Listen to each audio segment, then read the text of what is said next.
जयराम महतो ने 8 मार्च को महिला दिवस के अवसर पर महिलाओं को संबोधित करते हुए उनके मनोबल को बढ़ाने के लिए महत्वपूर्ण सुझाव दिए। उन्होंने कहा कि महिलाओं को समाज में आगे आने पर कई बार ताने सुनना पड़ता है। जयराम ने कहा कि महिलाओं को इसे अनसुना कर जीवन में आगे बढ़ना चाहिए। साथ ही उन्होंने कहा कि एक विधायक के रूप में जयराम आपकी सेवा में सदैव तत्पर रहेंगे। जब भी उनकी आवश्यकता हो बेझिझक उनके पास आएं, उनका सहयोग हमेशा उनके साथ रहेगा।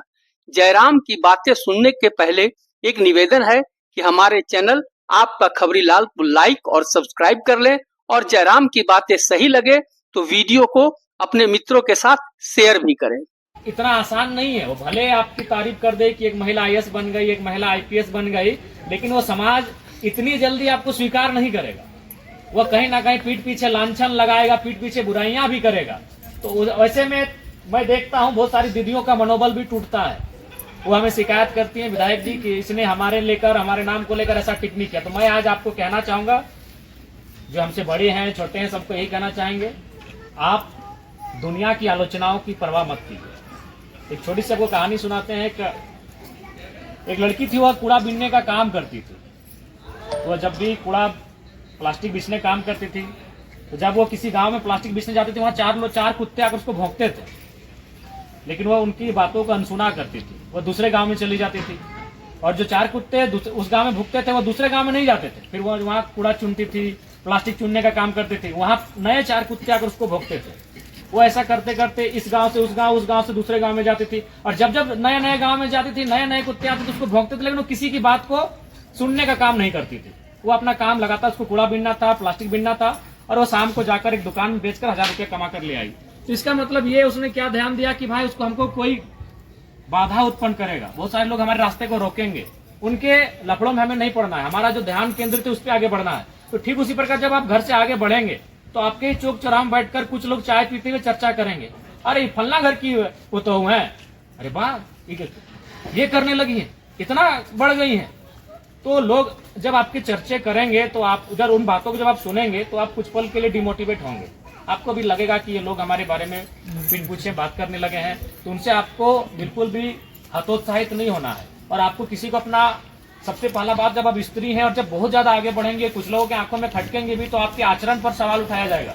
तो एक बात याद रखिएगा दीदी लोग, आपको सर्टिफिकेट, अगर आप किसी की पत्नी है तो बस अपना पति को, वो आप पे क्या सोचता है, वो आपके बारे में क्या ख्याल रखता है, उस बात से डरना है। बाकी दुनिया आपको क्या सोचती है, क्योंकि अभी हम सोच को नहीं बदल पाएंगे। इतना आसान नहीं है। इन 70 सालों में हम उस सोच को नहीं हुई, दुनिया का निर्माण ही हुआ है पुरुषवादी सोच से, हम इतनी आसानी से नहीं बदल पाएंगे। इसलिए तमाम दीदी जो शादीशुदा है, मैं उनको स्पष्ट कहना चाहूंगा, आपका पड़ोसी क्या कहता है, मार्केट में जो आपको देखता है वो क्या कहता है, ऑफिस में आपसे मिलता है वो आपके बारे में क्या सोचता है, फर्क नहीं है। आपके पति आपके बारे में क्या सोचते हैं, वो आप पर क्या विश्वास करते हैं, वो फर्क करता है। और उस विश्वास को आप कायम रखें। और यदि आप शादीशुदा नहीं है तो आपका भाई आपके बारे में क्या सोचता है, आपके पिता आपके बारे में क्या सोचते हैं, आपके पिता और आपके भाई आप पर क्या विश्वास लगाकर बैठे हैं, आप उसकी परवाह कीजिए। वो क्या सोचता है उसकी परवाह बिल्कुल मत करिए। अगर आप उसकी परवाह करिएगा तो कभी आगे नहीं बढ़ पाएंगे, क्योंकि अभी बहुत समय लगेगा हमें वहां आने में, उस लेवल में आने में अभी हमें बहुत समय लगेगा।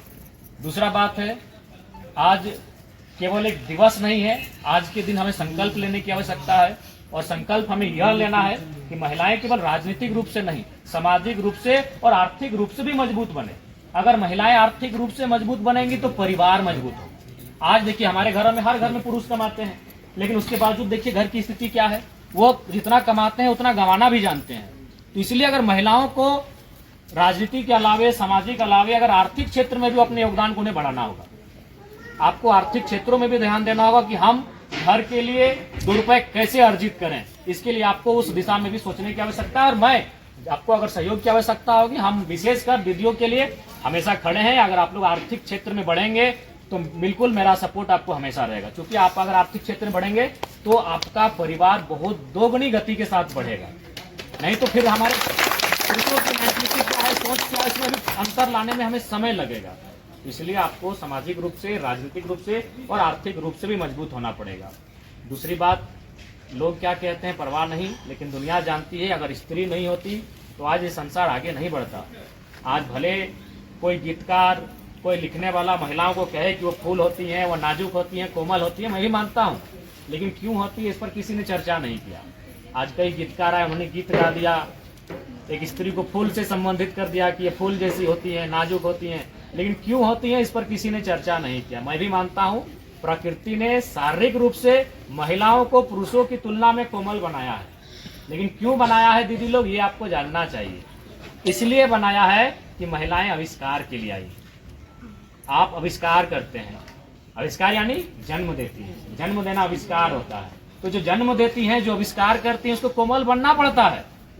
आपने घड़ा किस चीज से बनता है? क्या कड़ा मिट्टी घड़ा बनाएगा? नहीं। कठोर मिट्टी से घड़ा बनेगा? नहीं। वो घड़ा कब बनेगा? जब उसको कोमल बनाएंगे, जब उसको मुलायम बनाएंगे।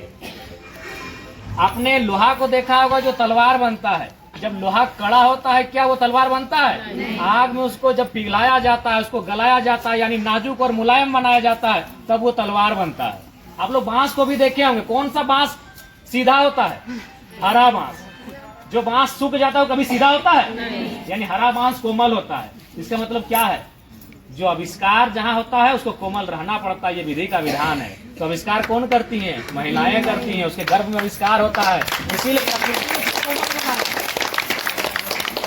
दुनिया में गीत लिखने वाले कवियों ने और गायकों ने तो कह दिया वो कोमल है, लेकिन क्यों है? इसलिए है क्योंकि उनके गर्भ में आविष्कार होना है। अगर आविष्कार का जिम्मा उनको नहीं होता तो शायद प्रकृति या ईश्वर कहिए जिसे आप मानते हैं, वो महिलाओं को हाथियों से भी ज्यादा मजबूत बनाते हैं। लेकिन चूंकि उनको आविष्कार करना है, और जो आविष्कार करेगा, चाहे वो आविष्कार मिट्टी करे या लोहा करे या लकड़ी करे, वो आविष्कार तभी होता है जब वो कोमल होता है। जो कठोर होता है वो आविष्कार नहीं करता है। इसलिए महिलाएं कोमल होती हैं, इसमें सच्चाई है, ये प्राकृतिक है, लेकिन इसलिए चूंकि उसके पीछे एक बहुत बड़ा कारण छुपा है, और वो कारण है आविष्कार का। इसलिए कोई कहे आपको आप कोमल क्यों है, तो बताइएगा कि तुम्हारा आविष्कार करने का जिम्मा मुझे मिला था, इसलिए विधाता ने हमें कोमल बनाया। लेकिन हम मानसिक रूप से बलवान हैं, हम मानसिक रूप से बहुत ही मजबूत हो चुके हैं, तभी तो इतनी यातनाओं को झेलने के बाद, इतनी अवहेलनाओं को झेलने के बाद, इस सदी में हमेशा हम लोगों के साथ दुर्व्यवहार हुआ है।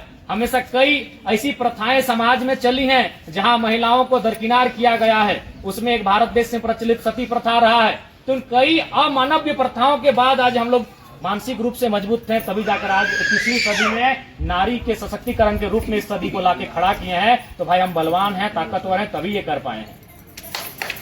इसलिए आपको हमारी शुभकामनाएं हैं। और प्रकार की कोई पंचायती होती थी, बैठकें होती थी, जिनमें चाहे भाई भाई के बीच समस्या हो या पति पत्नी के बीच समस्या हो, तो महिलाएं दूर से सुनती थी और वो चर्चा करती थी कि मीटिंग में क्या क्या हुआ, बताइए कौन क्या क्या बोले।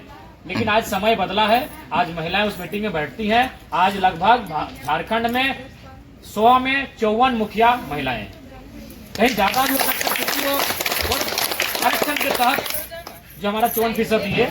तो कुल मिलाकर संविधान ने जो नियम कानून जो प्रक्रियाएं की, इसमें महिलाओं को सम्मान मिला। आज ये तो है कि कम से कम पुरुषों के सामने महिलाओं कुर्सी में बैठकर पदाधिकारी बनकर, और सबसे बड़ी बात है कि अब वो देश की राष्ट्रपति भी बनी है। आज वर्तमान में एक महिला इस देश की राष्ट्रपति है। राष्ट्रपति से हम लोग पहला नागरिक कहते हैं। यानी कि देश में आज अगर 1.5 अरब जनसंख्या हमारी होने वाली है, लगभग हो ही गई, अगर उसकी हम गिनती करेंगे तो 1 नंबर पे हम राष्ट्रपति को रखते हैं, तो वो एक महिला है। लेकिन हमें लगता है उसके बाद भी बहुत कुछ करने की आवश्यकता है। आज भी हमें लगता है कि महिलाओं को जो सम्मान मिलना चाहिए था, जो अधिकार मिलना चाहिए था, उससे वो वंचित हैं। इस बात को हमें मानना होगा। और इसका कारण क्या है कि हमारी एक सोच है, हमारे अंदर एक सोच जो सदियों से विकसित हुई है, उस सोच में भी हमें परिवर्तन लाना होगा। और वो परिवर्तन तभी आएगा जब हम लोग समाज में आके धीरे धीरे प्रयास करेंगे। सबसे पहला बात, जहाँ तक आप लोग आए हैं, एक बात हमेशा याद रखिएगा, क्योंकि आप एक राजनीतिक दल में भी सम्मिलित हैं। आप जब आज के दौर में महिलाएं घर से बाहर भी आ रही हैं, बहुत सारे कार्यक्रमों में भाग ले रही हैं, अपना नाम बना रही हैं, तो सबसे चुनौती आपके सामने आएंगी